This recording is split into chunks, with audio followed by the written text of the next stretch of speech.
Praise the Lord, guys. My name is Straw Greenhorn. Then at that time began Jesus to show forth unto his disciples how he must go to Jerusalem, suffer many things of the chief priests, elders, and scribes, be rejected and killed, and then rise again the third day. Then came Peter unto Jesus, rebuking him, saying, Far be it from thee, Lord, for none of these things shall come unto thee. Jesus turned around and looked at Peter and rebuked him, saying, Get thee behind me, Satan, for thou art an offense unto me, for thou savorest not the things of God, but the things that be of men. For if any man is to come after me, let him deny himself, take up his cross, and follow me daily. Whosoever shall find his life shall lose it, but whosoever shall lose his life for my sake shall find it. What does it profit a man to gain the whole world, to lose his soul? Or what shall a man give in exchange for his soul? For the Son of Man shall come in the glory of his Father and his holy angels, and shall render unto every man according to his works. And verily I say unto you, there be some standing here that shall not taste of death until they see the Son of Man coming in the glory of his kingdom. So here we see Jesus sharing a little revelation and prophecy unto the disciples. Prophecy that they should have known, or they did know on some level, but to know something in your mind and to know it in your heart is sometimes two different things.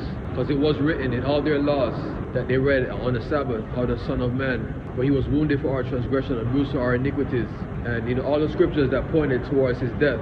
And in the previous chapter, just saw Peter himself confessing that thou art the Christ, the Son of the living God. Well, knowing that he is the Christ, then you must know that he was sent here to die. But they weren't ready to accept and embrace this revelation. It says that at this time Jesus began to show forth unto his disciples how he must go to Jerusalem and suffer many things of the chief priests, scribes, and elders, and be rejected, betrayed, and killed, and that he shall rise again on the third day. So this is in alignment with everything that they had been seeing up until this point. Because like I said, Peter just stood up and said, Thou art the Christ, the Son of the living God. And him being the Christ, that he was sent here to die. So then Peter stood up and began to rebuke Jesus, saying, Far be it from thee, Lord, none of these things shall come unto thee. You see, Peter was looking at things from his natural eyes. He wasn't realizing that Jesus was a seed sent here to be planted in the earth, to spring forth, grow. Because by his death, one seed was planted which gave rise to a tree that bore fruit unto all mankind. And he was thinking that if he could just protect Jesus, then none of these things would come onto him, that he would have been doing a good thing. So he was, a bit short-sighted, and the whole picture wasn't clicking, because, after each parable, Jesus had to come. They came unto Jesus and asked him to expound, to explain, what it meant, and he always had to. They never ever picked up on what was going on. So it's understandable that they would fall short of seeing what was to come and understanding that it was absolutely necessary, and that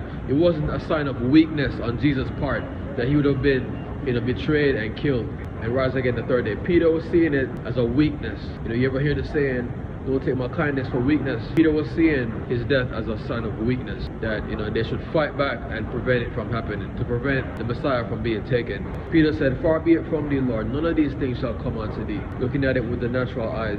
So then Jesus looked at Peter and rebuked him, saying, Be behind me, Satan, for thou art an offense unto me, for thou savorest not the things that be of God, but the things that be of men. So Jesus was getting right down to the point. He was looking behind Peter and seeing the spirit that was operating, the spirit that was causing him, the pride that was causing him to say something like this. Because he was misinterpreting the thing. And to continue with my seed parable analogy, he said that the seed that fell by the wayside and the birds of the air ate it up is when the devil come and steal the word out of your heart. Because all these things were already shown unto them, but for some reason the devil, he came and he stole it. So that's why he was rebuking the devil. Get thee hence, for thou savorest the things that be of men, and not the things that be of God. Because the things that are highly esteemed among men are what? An abomination before God. I like when he said that thou art an offense unto me. Because here he's coming with his smooth talking words. And with a smooth talker, sometimes it's hard to get to rebuke them, because they're such a smooth talker. They know how to jump, from topic to topic, from word to word. And it's like with their craftiness, get past your defenses. With their craftiness, they get past your defenses, and they keep going. And before you know it, they've gone so far it's impossible to stop them. It's like they say, a rolling stone gathers no moss. It's like a boulder rolling down a hill. It just picks up momentum and it's impossible to stop. So Jesus, he called him, he said, Thou art an offense unto me, which are highly esteemed among men, an abomination before God. So thou highly esteemed as the things that be of men, and not the things that from God. Because what was God's will? God's will was for him to die. That's why when he was praying in the Garden of Gethsemane, he said, if it be possible, take this cup from me. And then, he said, not my will, but thy will be done. And it was his Father's will. Just like when he tempted Eve in the garden, did God not say that you can eat from every tree? Then God knows that if you eat from the tree, you shall be as God, knowing good and evil. So you know with Jesus, there was no fooling Jesus, right? Then he goes on to say, if any man shall come after me, let him deny himself, take up his cross and follow me. See, there's a path to be walked. And it's certainly not with flattering or cheap talk. There's elbow grease and work and sacrifice. Jesus was out always praying. He was always out healing and evangelizing. Take up your cross and deny yourself. It's almost like he was saying, in order for you to walk this path, there are certain things that you have to stay clear of. You might look at it and say, well, it doesn't really matter if it's there or not. It doesn't really matter if I do this or not. It doesn't really matter. But in reality, it's the difference between life and death when walking this path. The difference between success and failure. The difference between a well done and I never knew thee. Deny himself. It's thinking long term. It's planting good seeds, even though you might not even see, the benefit of it. Because, in some family houses, backyard, they have trees that have been growing for, centuries. The person that planted that seed, they never got to see that tree. But then, their great descendants, they get fruits from that tree. They have swings, and the kids can climb that tree, even though they themselves never got to see it. It's kind of like that. So deny yourself, take up your cross and to follow Jesus. Because you see, when you start doing right, you're going to start stepping on landmines of the devil. Because with every step that you step in a direction that God wants you to go, you're going to be stepping on the devil's landmines. And explosions, they're going to come with attacks. They're going to come with spiritual, warfare. The devil, he's going to be attacking you for the good that you do and that you are becoming. Most importantly, it's not the good that you do, but the good that you are becoming. And that takes sacrifice, that takes dedication, it takes a whole other existence. So take up your cross, deny yourself, and to follow me. Deny your nature to go with the crowd, usually, most importantly. It's walking in the spirit. Those that walk in the spirit shall not fulfill the lust of the flesh. Because if you notice, when God calls people, usually he calls one from a family. That's what he did with Abraham. And I mean, don't get me wrong, there are some families where genuinely, like, everybody is saved and they all just grew up in the faith. That is a possibility. But, a lot of the times, especially when he's calling a new person, he's just going to call one person now. So, and with that, it's going to come a lot of challenges. It's easier to pick up a cross and follow him when everybody else is also following him. But that's not the case for the great majority of people. Then he goes on to say, what does it profit a man to gain the whole world and to lose all? Or what shall a man give in exchange for his soul? You know why? See, because of the line he just said before. He that is to come after me, let him take up his cross, deny himself, and follow me. You know why? Because it's the world that you're standing to lose. Because if you don't, then you are gonna profit and gain the whole world, but then you're gonna lose your soul. That's why he said these two things back to back. Because to take up your cross, deny yourself, and to follow him means that you're gonna be losing out on the world. Because it's almost like a full circle reasoning in his mind when he said, what does it profit a man to gain the whole world and to lose his soul? Or what shall a man get in exchange for his soul? It's because picking up your cross and denying yourself and following him is that you will lose the world.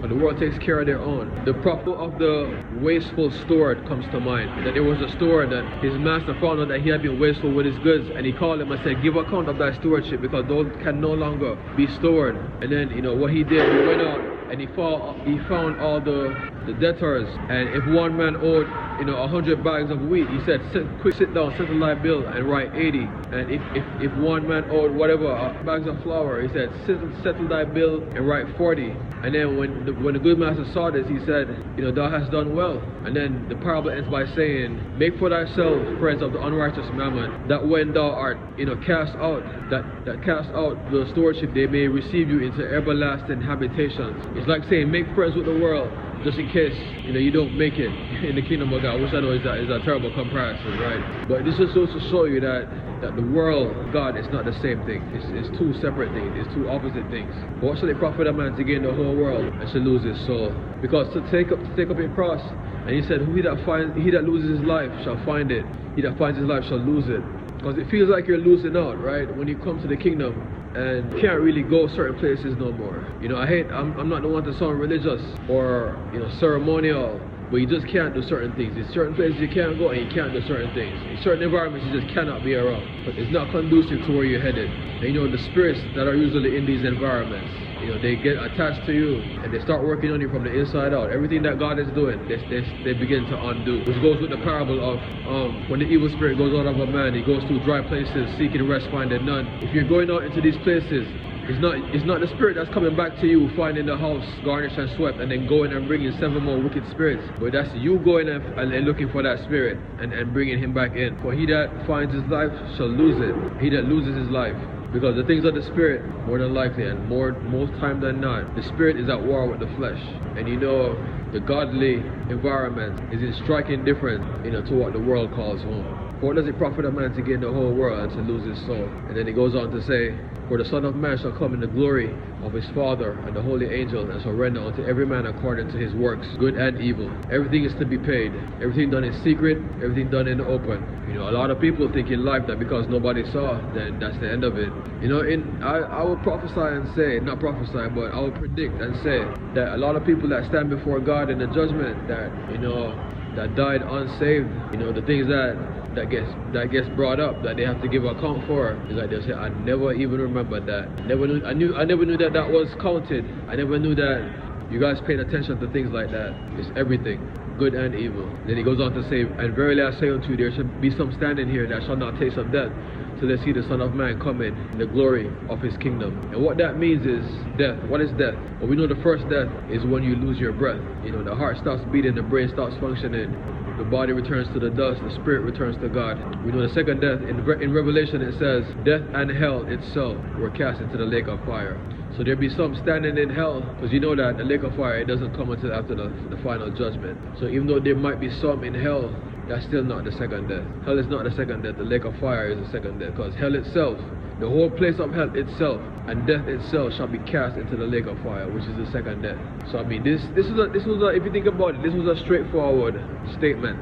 Because when the Son of Man does come, and those that don't make it, they will be cast into the lake of fire, which is the second death. Because he said that there be some standing here that shall not see of death, they see the Son of Man coming in the glory of his kingdom. So I guess the only question that I would ask is that we know that some will be in hell, and is there any that, you know, will just be in the grave, like their spirit will just be sleeping in the grave? That's the question that I ask. Is it guaranteed that everybody will be in hell that didn't make it, or is it just a few? That's the question that I have. I mean, because if you read Revelation, you know, when it talks about the final judgment, it says even the seas gave up the dead that were in them. Death gave up the dead that were in them, and hell gave up the dead that were in them. So it says the seas, death, and then hell. So I'm wondering if there are some people that are just not in hell, but I don't know, they're somewhere else, but they didn't make it. My name is Straw Greenhorn.